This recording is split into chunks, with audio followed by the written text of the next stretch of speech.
Olá! Seja muito bem-vindo ao nosso canal. Eu ajudo pessoas a encontrar o caminho da esperança. E hoje eu trouxe para você um convidado, ele que é advogado, especialista em direito penal, processo penal, gestão penitenciária, direito civil e público. Dr. Jamerson Cardoso. Dr. Jamerson, seja muito bem-vindo aqui ao nosso canal. Muito obrigada pelo convite. Também não colocou dificuldade nenhuma quando a gente convidou. Muito obrigada, tá? E hoje nós vamos bater, né? Vai ser um bate-papo sobre psicologia e direito. Nós vamos falar um pouquinho sobre a importância de um laudo psicológico numa decisão judiciária, numa decisão que o juiz toma na vida de uma pessoa ou de pessoas. Doutor Jamerson, deixo aí com você a palavra. Eu que agradeço, doutora Carla, o convite, né? Fiquei honrado, né, ao momento que eu recebi, né, o convite a vir gravar com você, intensamente, profundamente agradecido ao convite para bater um papo sobre como funciona realmente um laudo profissional numa Sim. decisão judicial, nos caminhos de uma sentença. Sim. Como as pessoas podem ser ajudadas através de um laudo psicológico Forte. para se chegar a um direito adquirido. Então, a gente está aí no caminho da esperança, né? No caminho da A esperança. esperança através de um laudo psicológico, né? Então, vamos lá. Uma decisão judicial é algo muito forte, porque a partir do momento em que o juiz decide, ali está decidindo a vida de uma pessoa ou de pessoas. E essa pessoa, ela pode ser sentenciada para o resto da vida, por um determinado tempo. Às vezes esse tempo é muito, né? É um tempo, assim, bem significativo na vida da pessoa. E aí vem esse laudo psicológico. E esse laudo psicológico pode influenciar na decisão do juiz. Explique-nos isso, assim, em termos aí da sua área, né, da área da advocacia. Todo processo inicia-se com alguém provocando o judiciário, tentando adquirir o seu próprio direito. Certo. Existe o autor, provoca o judiciário, Sim. representado por um juiz, e o réu. Certo. A partir desse momento se forma uma relação processual. Sim. Direito de família se usa muito na realidade os laudos psicológicos. Sim. Para definir uma situação de numa liminar, por exemplo, Certo. que é uma decisão provisória, Muito ou numa bom. sentença final. Ótimo, que bom, né? Que ele vai falando, já vai explicando esses termos aí bem jurídicos. Entretanto, eu sempre falo que os peritos no judiciário, toda a profissão são peritos, eles nos ajudam muito a tomar uma defesa própria, seja ele advogado, seja ele defensor público, Sim. a tomar uma decisão, a formar teses Sim. em relação à decisão liminar, que seria uma decisão provisória no início do processo, Certo. ou uma decisão definitiva. Muito bom. Então, o laudo psicológico, a psicologia, ajuda muito numa decisão final de Sim. quem realmente irá ficar o direito.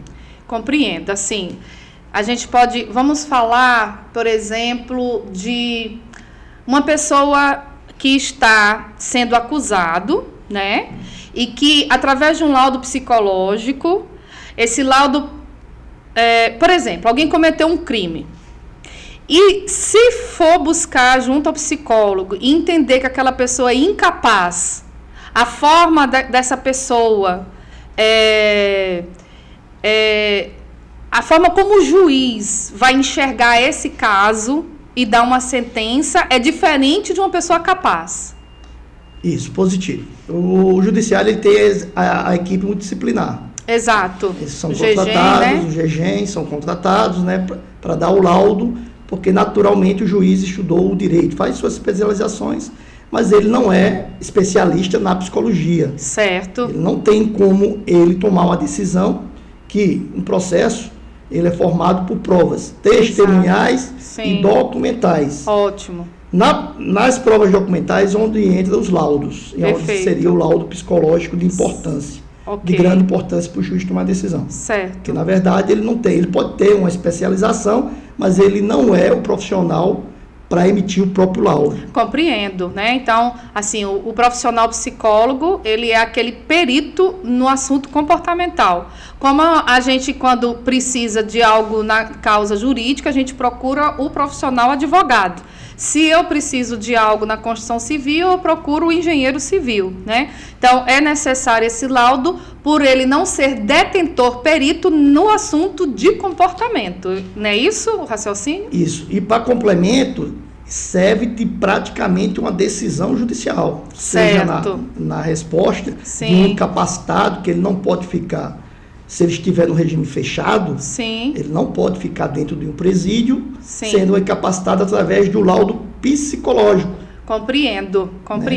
Quer dizer que ele vai ter um tratamento diferencial por causa da sua condição, né, de saúde mental.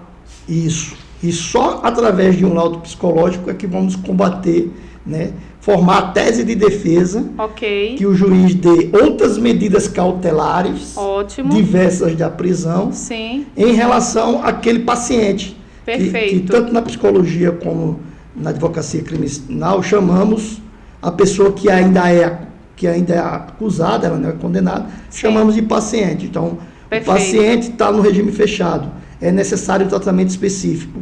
Entra-se de imediato com o pedido de liberdade provisória para o juiz dar as medidas cautelares diversas da prisão, para que ele responda em liberdade no tratamento específico, né, todo o processo até chegar a uma sentença. Compreendemos o raciocínio.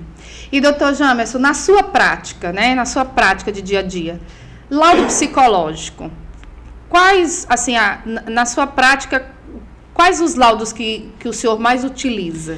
Bom, além da advocacia criminal, eu também atuo na advocacia de família. Certo. Então, eu tenho 3 casos interessantíssimos. Sim. Que vou colocar para você, doutora, e para o público, que realmente vale a pena, né, observar e serve de direito, serve de justiça. Sim. Primeiro eu vou falar do laudo da família, né? Sim. Laudo de direito de família. Eu tive um cliente recentemente que ele foi preso, certo, por não pagar a pensão alimentícia há 5 anos.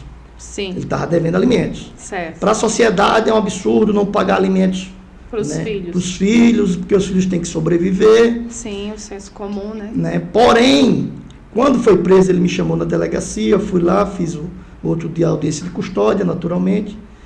Só que ele foi... A família chegou junto de mim e disse, doutor, ele não pagou porque ele tem problemas. Sim. Então, eu digo, a única prova que se tem são laudos médicos. Certo. E chegou a mim um laudo psicológico. Certo. Né? E o do doutor também, são 2 laudos, do psicológico e de um doutor... Do médico psiquiatra. Ele estava em tratamento em 5 anos, tomando remédios fortíssimos, com todas as CIDs. Sim. Então, no direito de família, são 3 possibilidades para você sair da prisão, numa prisão civil, que não é uma prisão punitiva. Compreendo. É uma prisão coercitiva. Certo. A prisão civil, em não pagar alimentos, não é para punir, para ele consertar. Seria uma coerção, para dizer assim, pague, você não pagou em 5 anos, paga agora. O que acontece? São 3 possibilidades, então, para você revogar uma prisão civil. Sim. Por falta de alimentos. É o pagamento total da dívida, que dava um valor muito alto, ele não tinha. Uhum. Segundo, o acordo com a exequente, que é a mãe da criança que colocou a ação. E o terceiro é a possibilidade absoluta de pagamento. Sim. Então, essa terceira tese, nós formamos junto com os laudos. Certo. E o juiz acatou. Sim. Né, porque formamos a opinião de Vocês que ele... buscaram todos os recursos para provar a condição de saúde, né, do seu cliente, ao ponto do juiz entender que não era cabível para ele aquela pena. Positivo. A pena que é de 60 dias, né, pode ser de 30, 60 ou 90 dias, quem decide é o juiz, certo, sobre a prisão cível por falta de pagamento de alimentos. Sim. Não cabia, porque a própria lei fala. Sim. Se não paga, prove que porque não pagou. Sim. E em 5 anos, nós defendemos a tese da impossibilidade absoluta de pagamento, junto com os 3 laudos. Ele tinha um laudo de internação também. Então, a importância do laudo, né, psicológico, do laudo médico, a importância desse laudo para a decisão do juiz. E para buscar o direito do cliente. Sim. Ele estava preso injustamente. Sim. Porque ele falou na audiência: eu não paguei porque eu não pude, doutor. Na audiência de custódia, certo, ele falou para o juiz que não tinha pago, que não tinha condição de trabalho. Ele caía no alcoolismo, ele caía nas drogas, não. Juntamente com os remédios, ele não tinha discernimento para trabalhar. A gente entende essa condição de saúde mental. E a mãe que morava no Pará, e a questão foi em Tocantins, não teve acordo de jeito nenhum. Ela queria o total em 5 anos, que está no direito dela. Certo. Mas o direito dele, ele não poderia ficar preso em relação à impossibilidade absoluta de não pagamento em questão de 5 anos de tratamento. Inclusive, nesses 3 laudos, um laudo de internação. Então, a gente buscou o direito do cliente, sim, e ele não ficar preso, em ter uma solução fora. Sim. Que a prisão dele estava injusta, e a própria lei fala: a impossibilidade absoluta de não pagamento se justifique para a revogação da prisão. Muito bom. Isso em 24 horas, 48 horas foi resolvido. A questão foi nesse tempo? O juiz acatou a tese, né? Provadíssimo. Então está aí a importância do laudo psicológico, sim, do laudo médico, no direito e defesa do cidadão, e a justiça foi nesse caso concreto. Muito bom. Eu tenho outro caso concreto de família. Sim, compartilha aqui com a gente, né? Aqui tá, a gente não está falando dos nomes, né? Então a gente está dentro da ética profissional e compartilhando com vocês, porque a gente montou esse podcast pensando em você através da psicoeducação. O que a gente faz aqui é uma psicoeducação. Psicoeducação está presente em toda e qualquer terapia. E nós estamos aqui por sua causa. Porque nós aprendemos que é contribuindo que a gente cresce, e a gente cresce contribuindo. Inclusive, se você acha que todas essas informações é importante para alguém, compartilhe, tá? E vamos voltar aqui. Nos compartilhe, então, sua outra experiência. Outro caso de família, mas assim, pelos princípios religiosos, né, por questão ética, eu não pego todos os casos. Sim. Que seja assim, gritante, vamos dizer, não dá para pegar, porque são coisas aberrantes. Mas eu peguei um caso que ainda está na justiça há 5 anos, de uma avó que queria muito a neta. Certo. E o meu cliente, a esposa morreu no parto. Sim. Meu cliente a avó, o único meio da avó. Meu cliente, quando o meu cliente morava com a filha, que são 2 filhas, certo? Certo. E quando morreu no parto, a esposa dele, sim, morava a mãe das crianças, tudo numa casa só, certo, no fundo da casa. Sim, no fundo da casa da avó. Da avó materna, paterna? Da avó materna. Sim. Da avó materna.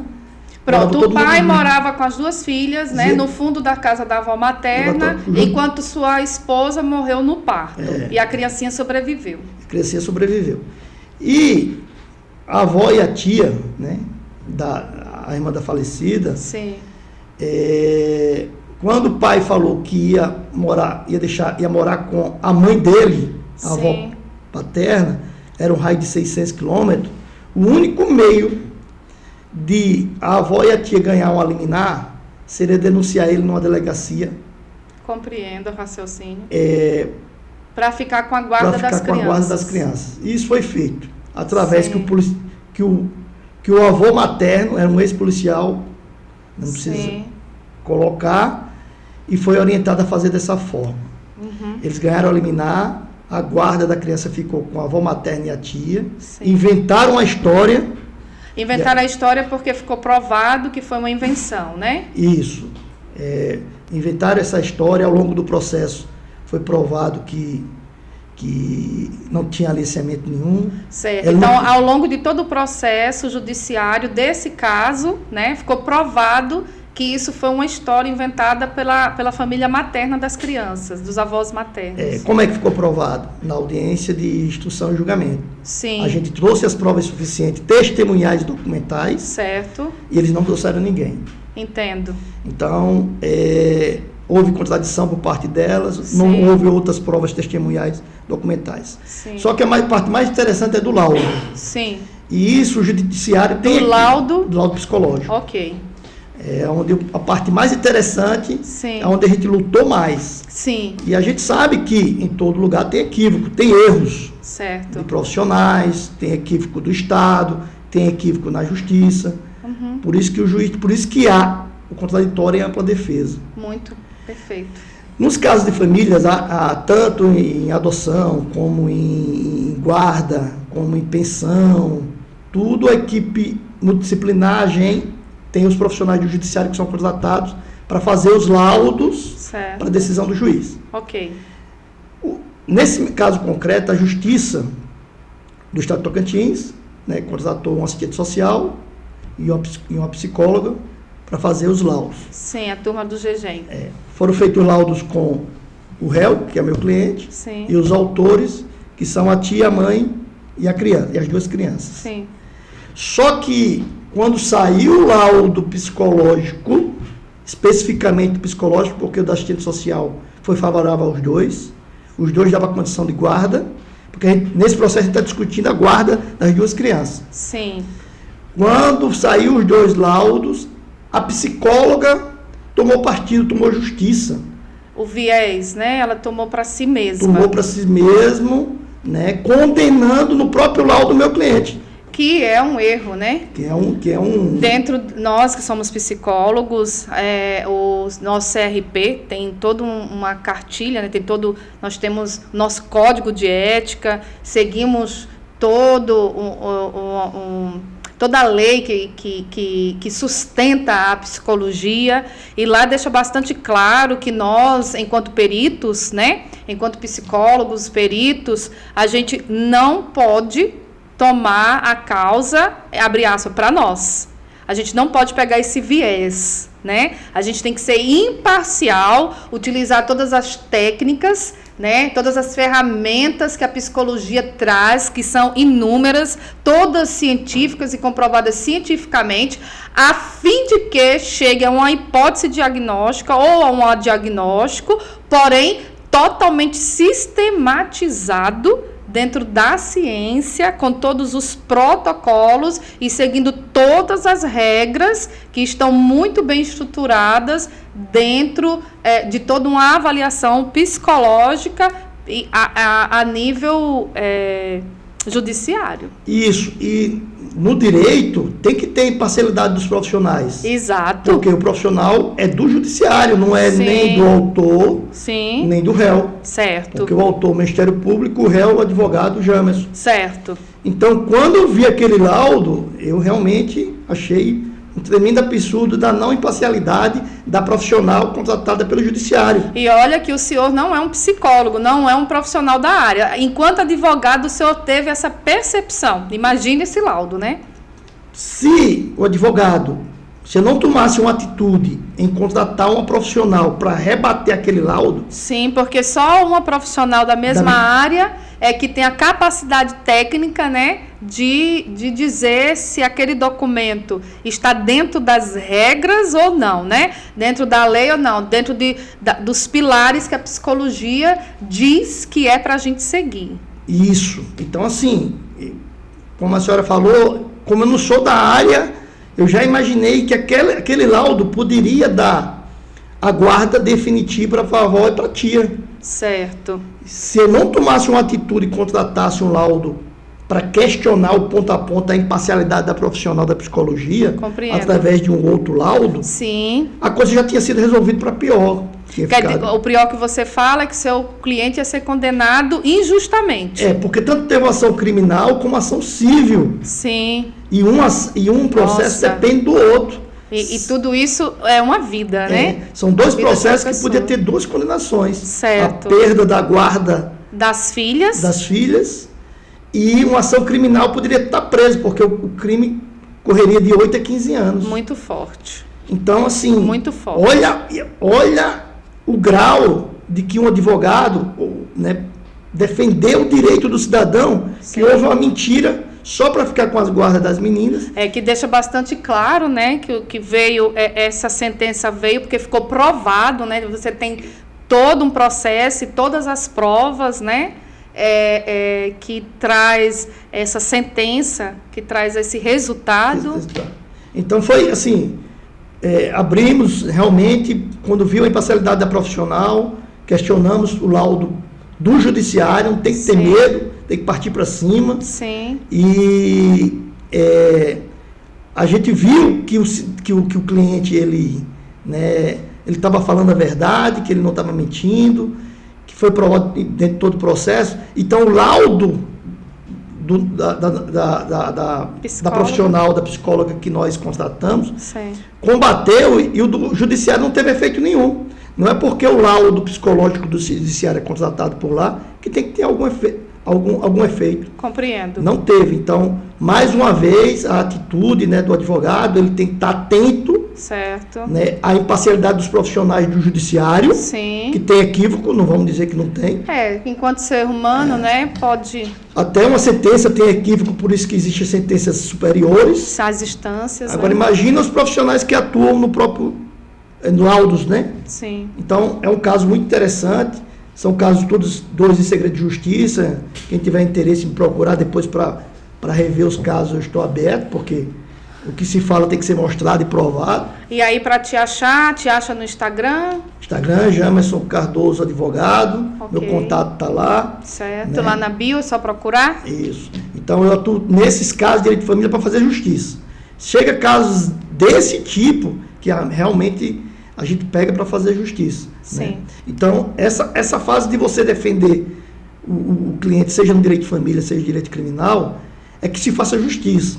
Para uma invenção, conforme o caso passado, a senhora inventou uma história. Né? Compreendo. A tia inventou a história só para ficar com as crianças. Sim. Porque o pai ia embora, ia ficar no raio de 500 quilômetros. Certo. Então, o laudo psicológico, realmente, os laudos médicos, são essenciais na defesa do cidadão, no direito do cidadão, como fundamental em uma sentença, em uma decisão judicial. Porque o juiz, ele vai se basear em provas documentais e testemunhais. Sim. E documentais são laudos também, certo, né? Entre outras. Sim, é uma das, né? Uma das. Okay. Então, assim, vocês são nossos parâmetros, são nossos no direito brasileiro, certo, no direito de família, no direito empresarial, no direito criminal. Sem os laudos de vocês, não há decisões. Sim, porque aí é o que a gente já falou, né? Nós somos peritos em assuntos comportamentais e a gente traz quando a gente faz um laudo psicológico, a gente segue procedimentos, né? A gente aplica ferramentas como os testes de personalidade, que vai trazer todo um embasamento científico a fim de que o juiz tome a decisão, o advogado possa fazer o seu trabalho junto ao seu cliente, né?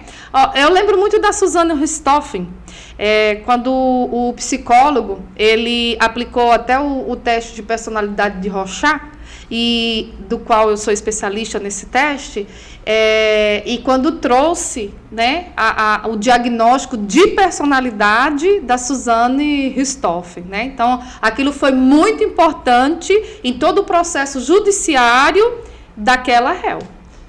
O interessante também, na área de família eu falei na área criminal, mas na área empresarial e na área trabalhista, né, onde eu já atuei também há muito tempo, que é importante o laudo nesses casos concretos, porque você vê, hoje em dia, com a reforma trabalhista, você juntar documentos importantes junto com o laudo psicológico do próprio trabalhador, que ele não pode estar mentindo direto. Sim. Você pode ganhar uma ação trabalhista lá, um empresário pode sim ganhar uma ação trabalhista.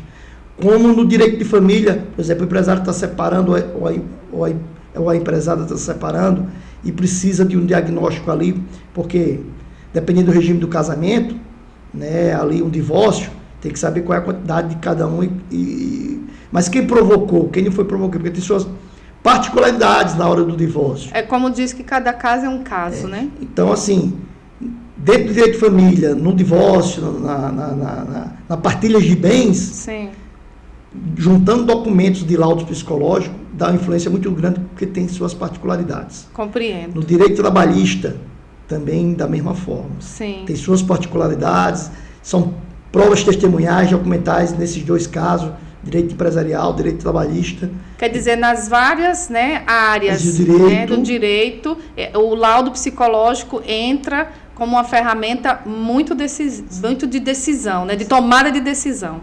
O defensor, né, o advogado, sabendo usar esses laudos em todas essas áreas, certo. Ele realmente defende o direito. Sim. Né, o direito ele está totalmente alicerçado dentro da lei, como o juiz também está alicerçado na lei, né? Então, é importantíssimo saber usar essa ferramenta, os profissionais competentes da área, para que realmente o direito seja feito, não invenções, né? Não caracterizar aí má fé. Aí vai do profissional, né? Profissional. O profissional, dentro da ética profissional, ele vai seguir todo o protocolo, tudo aquilo, né, que está ali diante dele, e dentro da ética ele vai tomar a decisão de fazer um laudo, né, que esteja dentro dos parâmetros. Afinal, todos nós profissionais, quando nos formamos, nós fizemos um juramento. E o juramento está aí para ser colocado em prática. Isso. Né? Muito bom, doutor Jamerson. Muito obrigada pela sua participação. Quantas dúvidas nós tiramos aqui hoje, né? Quantas informações que nós recebemos aí em relação ao direito, em relação à psicologia. Enfim, eu quero agradecer ao senhor mais uma vez por ter aceitado o nosso convite, não ter colocado dificuldade nenhuma para estar conosco.